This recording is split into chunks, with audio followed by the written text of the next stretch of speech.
వర్క్స్ని మేము స్థాపించడానికి మాకు ఇంతకుముందు వేరే సంస్థలో చేసినాం. బయటికి వెళ్ళి సక్సెస్ అవుతారా అవరా అన్నారు. తర్వాత మా కంపెనీ మమ్మల్ని నమ్ముకొని ఒక 7 మెంబర్స్ మాతో కంటిన్యూగా వచ్చారు. ఒక్కసారి స్టేజ్ మీద శ్రీకాంత్ గారు, సైదుల్ గారు, మేము అంటే వాళ్ళ లైఫ్ కూడా చందు గారు, స్వామి గారు, ప్రసాద్ గారు, వాళ్ళందరినీ అంటే మీకు ఎందుకు పరిచయం చేస్తున్నాం అంటే ఒక సంస్థ పెట్టేటప్పుడు చాలా డౌట్స్ ఉంటాయి. ఆలీ గారు అండి,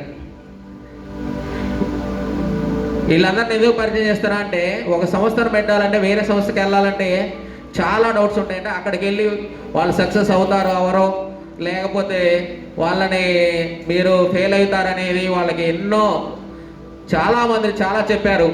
అయినా కూడా మమ్మల్ని నమ్మి, అంటే మేము చేసిన జర్నీ వాళ్ళకు కూడా తెలుసు.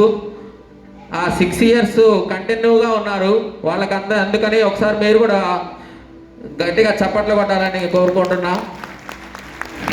ఈ ఎవర్ ప్రాజెక్ట్స్ పేరు మేమందరం 30 days 30 సిట్టింగ్స్, అంటే ఒక ఆఫీస్లో కూర్చొని 30 రోజులు పేరు ఎతికితే దొరికింది సార్. ఇది ఆషమాషికి దొరకలేదు. దాన్ని సైదుల్ గారు అని ఒకసారి సైదుల్ గారు అనౌన్స్ చేశారు. థ్యాంక్ యూ సైదుల్ గారు. మీ అందరికీ మా వెన్నంటే ఉంటూ మాకు సహకరిస్తూ తర్వాత మళ్ళీ న్యూ డైరెక్టర్స్ కూడా వచ్చారు.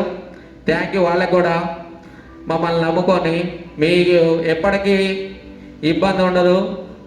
మీరు కూడా రావాలి, ప్రతి ఒక్కరూ ఒక డైరెక్టర్ స్థాయికి రావాలి, తర్వాత ఒక చైర్మన్ స్థాయికి కూడా రావాలని మేము మనస్ఫూర్తిగా కోరుకున్న వాళ్ళు. Thank you sir. Thank you sir. Thank you.